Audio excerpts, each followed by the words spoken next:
Assalamualaikum warahmatullahi wabarakatuh. Bagaimana kabar anak-anak pada pagi hari ini? Sehat semua ya? Marilah pertemuan pada pagi hari ini kita awali dengan baca suratul Fatihah. Semoga apa yang kita pelajari bisa mendapatkan ilmu yang bermanfaat dan barokah. Ala hadhiniyah as-solihah wa ala kulli niyatin sahihah al-Fatihah. A'udzubillahi minasyaitonirrajim. Bismillahirrahmanirrahim. Alhamdulillahirabbil alamin arrahmanirrahim maliki yaumiddin. Iyyaka na'budu wa iyyaka nasta'in ihdinas siratal mustaqim siratal ladzina an'amta 'alaihim ghairil maghdubi 'alaihim waladdallin. Amin. Selanjutnya silakan kalian perhatikan materi bab 6 tentang perilaku jujur dan adil.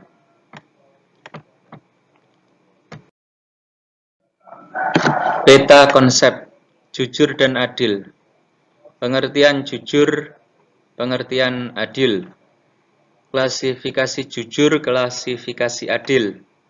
Implementasi hidup berperilaku jujur dan adil.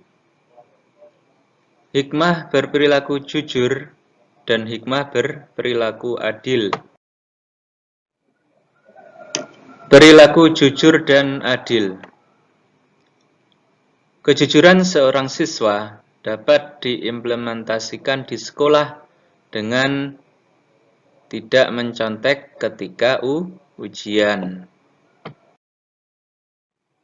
Selanjutnya pengertian jujur. Sikap jujur adalah sikap yang dimiliki seseorang yang senantiasa berpijak pada kebenaran, terhindar dari indikasi kemunafikan, kepalsuan, rekayasa, basa-basi, kepura-puraan, dan perbuatan manipulatif. Allah memerintahkan hambanya agar senantiasa berkata dan bersikap jujur kapan saja dan di mana saja. Quran Surah Al-Ahzab ayat 70. Coba kalian perhatikan gambar di samping. Kejujuran perlu diterapkan dalam kehidupan sehari-hari seperti dalam jual beli.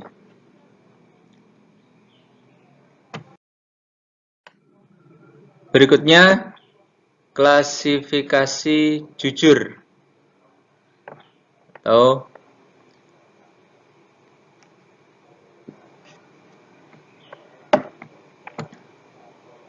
Satu, jujur dalam perkataan.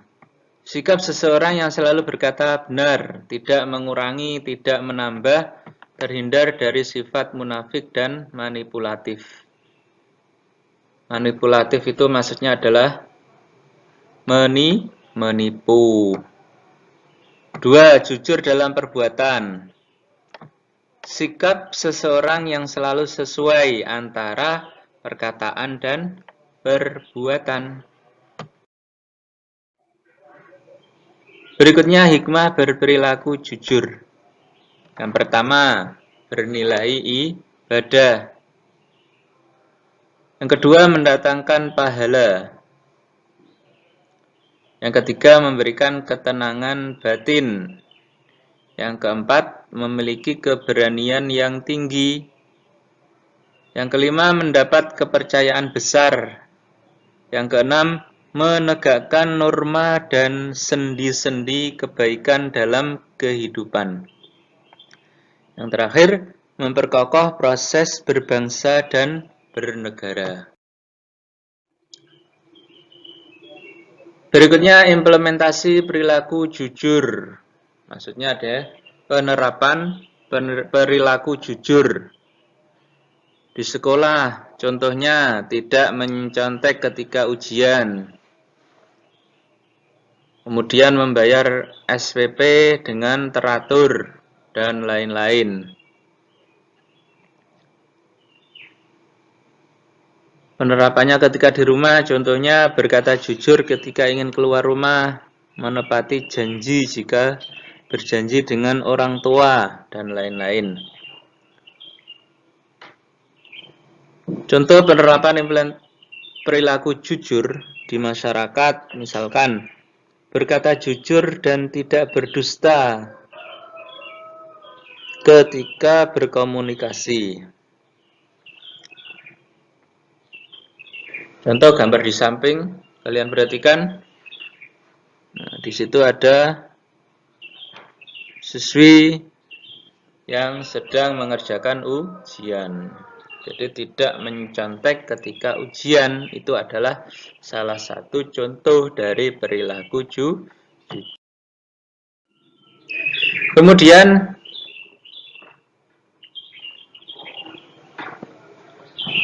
implementasi perilaku jujur di masyarakat ini. Berkata jujur dan tidak berdusta ketika berkomunikasi. Contohnya, bersikap jujurlah dalam segala hal, termasuk jika kamu diberi amanah mengelola keuangan suatu organisasi. Selanjutnya, perilaku adil. Adil menurut bahasa artinya sama dan seimbang. Adil dalam arti sama, yakni membagi sama banyak, memberikan hak yang sama kepada orang atau kelompok sesuai dengan kesamaan keahliannya. Misal, memberikan gaji yang sama kepada karyawan yang mempunyai keahlian dan tanggung jawab yang sama. Kemudian adil dalam arti seimbang. Maksudnya yakni memberikan hak yang seimbang dengan kewajiban yang diberikan atau memberikan sesuai dengan tingkat kebutuhan. Misalnya orang tua memberikan uang saku kepada anaknya sesuai dengan kebutuhan masing-masing. Berikutnya adalah klasifikasi adil. Yang pertama, adil kepada Allah Subhanahu wa Ta'ala. Yang kedua, adil terhadap diri sendiri. 3, adil terhadap keluarga. 4, adil terhadap orang lain.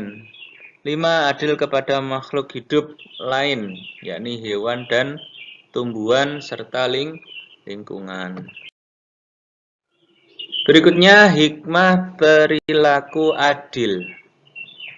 Yang pertama, menjadi pribadi yang beriman dan bertakwa kepada Allah Subhanahu wa Ta'ala.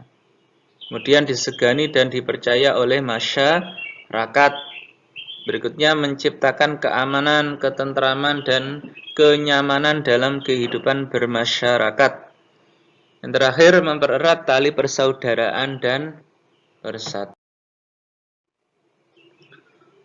Selanjutnya, implementasi perilaku adil. A. Adil dalam mendamaikan perselisihan dengan sikap adil, tidak memihak ke salah satu orang. Contoh yang kedua, adil dalam berkata, misalkan berkata benar dan sesuai dengan realita atau kenyataan yang ada. Berikutnya, C. Adil walaupun terhadap musuh. Contohnya ini memberikan ruang berbicara kepada musuh, yakni lawan, mengakui kelebihan lawan. Demikianlah materi tentang jujur dan adil. Semoga bisa kalian pahami dengan baik dan bisa kita praktikkan dalam kehidupan sehari-hari kita. Kurang lebihnya mohon maaf. Akhirul kalam. Assalamualaikum warahmatullahi wabarakatuh.